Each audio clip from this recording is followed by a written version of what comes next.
تو سابق ثاقب نثار نے کہا تھا یہ ہماری ڈومین نہیں ہے، الیکشن کمیشن کی ہے، تو الیکشن کمیشن کو بھیجا گیا، اور پھر الیکشن کمیشن نے اس حوالے سے جو ہے سکرونٹی کمیٹی بنائی، اس نے ان کے تمام آڈٹ کی رپورٹس دیکھی اور اکاؤنٹس کی چھان بین کی، اور جو قاعدے قوانین ہیں ان کے تحت یہ چیز ڈیٹیکٹ ہو گئی، یہ چیز منظر عام پہ آ گئی کہ تحریک انصاف نے جو ہے وہ بڑے پیمانے کے اوپر ممنوع فنڈنگ لی ہے، اسرائیل سے فنڈنگ لی ہے، یا اسرائیل نواز لوگوں سے فنڈنگ لی ہے، بھارت سے فنڈنگ لی ہے، یعنی کہ اسرائیلی اور انڈین لابی جسے ہم کہتے ہیں، ان لابیوں کی بہت بڑی فنڈنگ جو ہے وہ ملوث ہے تحریک انصاف کو اقتدار میں لانے میں۔ اور یہ حقیقت ہے، یہ میں نہیں کہہ رہا، یہ الیکشن کمیشن کا جو ریکارڈ ہے، جو سبمیٹڈ ریکارڈ ہے، خود الیکشن کمیشن کے پاس، الیکشن کمیشن کی سیکورٹی کمیٹی کے پاس جو ریکارڈ سبمیٹڈ ہے، اس سے یہ ظاہر ہو چکا ہے کہ تحریک انصاف کو جو ہے وہ انڈین لابی نے، اسرائیلی لابی نے وایا امریکہ جو ہے وہ فنڈ کیا ہے، اور عمران خان کو اس ساری چیزوں کا پتہ تھا۔ بطور چیئرمین پاکستان تحریک انصاف عمران خان جو ہے وہ ان سے دستخط کرتے رہے، اور وہ پھر کیا پیسہ آیا اور یہاں پہ انویسٹ ہوا، اور خاص کر انویسٹمنٹ جو ہے وہ کس جو پراپرٹی کا سیکٹر ہے، اس پراپرٹی کے سیکٹر میں بہت بڑی انویسٹمنٹ ہوئی۔ اور میں آپ کو بتاتا چلوں، یہ اگر کانسٹیٹیوشن 1 اگر آپ کانسٹیٹیوشن ایونیو پہ جائیں، تو جہاں پہ آپ کو سپریم کورٹ ملتی ہے، ایک سائڈ پہ پارلیمنٹ ملتی ہے، تو آپ آگے کی طرف فارن آفس کی طرف جائیں تو سامنے ایک کانسٹیٹیوشن ایونیو جو ہے وہ بن رہا ہے، ایک ٹاور جو ہیں، اسلام آباد ٹاور یا ٹوین ٹاور بھی ان کو کہا جا رہا ہے، تو ان ٹوین ٹاور میں بھی عمران خان کے جو ہیں وہ فلیٹس موجود ہیں۔ اب یہ فلیٹس کہاں سے ہے؟ خان صاحب تو اتنے بکھے بکھیارے ہیں کہ ان کو جو ہے اپنا گزارا کرنے کے لیے بیرونی ممالک سے تحائف بیچنے پڑے۔ اور تحائف سے یاد آیا، میں آپ کو یہ بھی بتاؤں کہ یہ بھی خبر آئی ہے کہ باقی تو گھڑی چور کلاشن کوف اور وہ ساری باتیں تھیں، ایک نئی بات بھی سامنے آئی ہے کہ جو چیچن پریزیڈنٹ تھے رمضان قدروف، انہوں نے ایک بہت قیمتی اور نایاب قسم کا ریوالور پسٹل جو ہے وہ خان صاحب کو گفٹ کیا تھا۔ تو وہ خان صاحب نے وہ ریوالور بھی پتہ نہیں اس کی کتنے ہزاروں لاکھوں ڈالر اس کی قیمت بنے گی، اس کے اوپر اللہ وغیرہ یہ سارا چیزیں لکھی ہوئی تھی، تو خان صاحب وہ ریوالور بھی اٹھا کے لے گئے ہیں، ٹھیک ہے۔ تو اب ایسا شخص جو گفٹ اور توشے خانے کو نہیں چھوڑتا، تو اس نے بیرونی ممالک سے فنڈنگ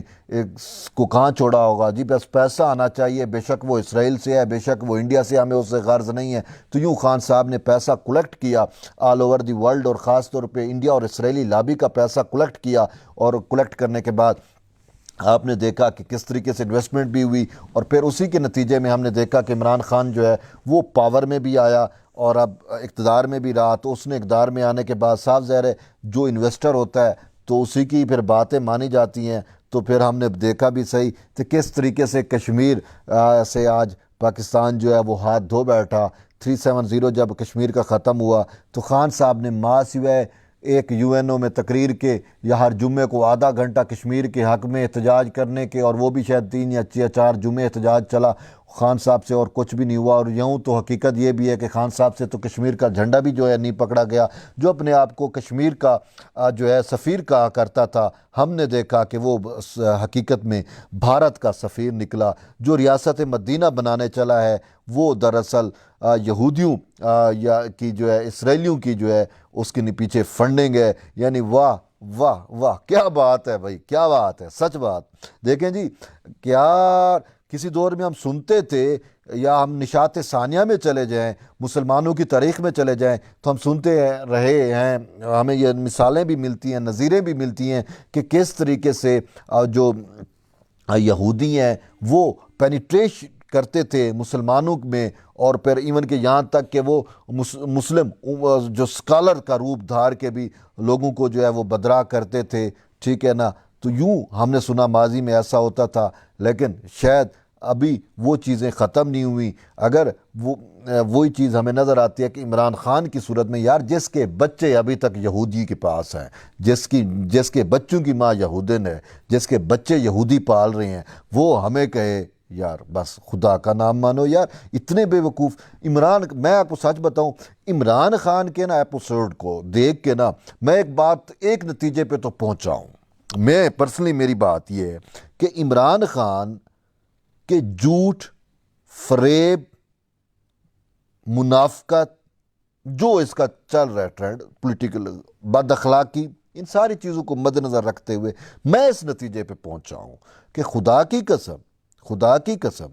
اگر عمران خان کو ان ساری چیزوں کے باوجود یوتھیے اس کو فالو کر رہے ہیں تو میں یہ سمجھتا ہوں کہ شاید دجال کو بھی اب کسی معجزے کی ضرورت نہیں ہوگی، دجال بھی ان جیسے لوگوں کو بیوقوف بنانے میں کامیاب ہوگا جیسے خان صاحب نے بنایا ہوا۔ میں پہلے سوچتا تھا یار دجال کیسے لوگوں کو بیوقوف بنائے گا، تو اب عمران خان کو اور اس کی فین کلب کو دیکھ کے مجھے فیل ہوتا ہے کہ بھئی یہ چیزیں دجال کے لیے بھی آسانیاں ہیں، دجال کو بھی جو ہے معجزے کی ضرورت نہیں ہوگی، وہ بھی ایک جھوٹ فریب کے ذریعے، میڈیا پرسیپشنز کے ذریعے لوگوں کو بیوقوف ایزلی بنا سکتا ہے، اور یہی خان صاحب کر رہے ہیں۔ اب میں آتا ہوں واپس الیکشن کمیشن والے معاملے پہ، تو اب ہو کیا رہا ہے کہ الیکشن کمیشن کے باہر اس نے احتجاج کی کال دی ہوئی ہے۔ اب اس کو پتہ ہے کہ الیکشن کمیشن میں اس کی بیرونی فنڈنگ، فارن فنڈنگ کا معاملہ جو ہے وہ زیر بحث آنا ہے، کیونکہ اس پہ فیصلہ ہونا ہے۔ ٹھیک ہے، وہ جو 30 دن والا بار ہے وہ ختم ہو گیا، آج ہو کل ہو 20 دن بعد ہو 2 مہینے میں ہو جب بھی ہو واٹ ایور، فیصلہ تو ہونا ہے۔ اب ایک چیز طے بھی ہو گئی ہے کہ عمران خان نے جو ہے وہ بیرون ملک سے جو ہے وہ فنڈنگ لی، اور خاص کر ممنوعہ فنڈنگ لی، یعنی اسرائیل سے اور بھارت سے اس کی فنڈنگ آئی، تو اب وہ فنڈنگ جو ہے اس کا فیصلہ تو ہونا ہے جب بھی ہو۔ تو اس کو یہ پتہ ہے کہ چیزیں چونکہ اس کے خلاف جا رہی ہیں تو یہی چاہتا ہے کہ یہ الیکشن کمیشن جو ہے فیصلہ نہ دے سکے۔ دیکھیں میمو یہ جو لیٹر گیٹ آیا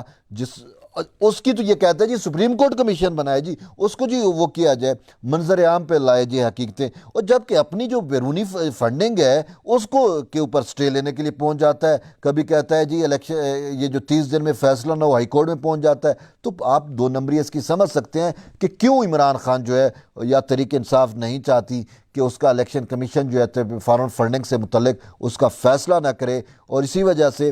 کیوں ان کو پتہ ہے یہ چیزیں ثابت شدہ ہیں، اور اس پر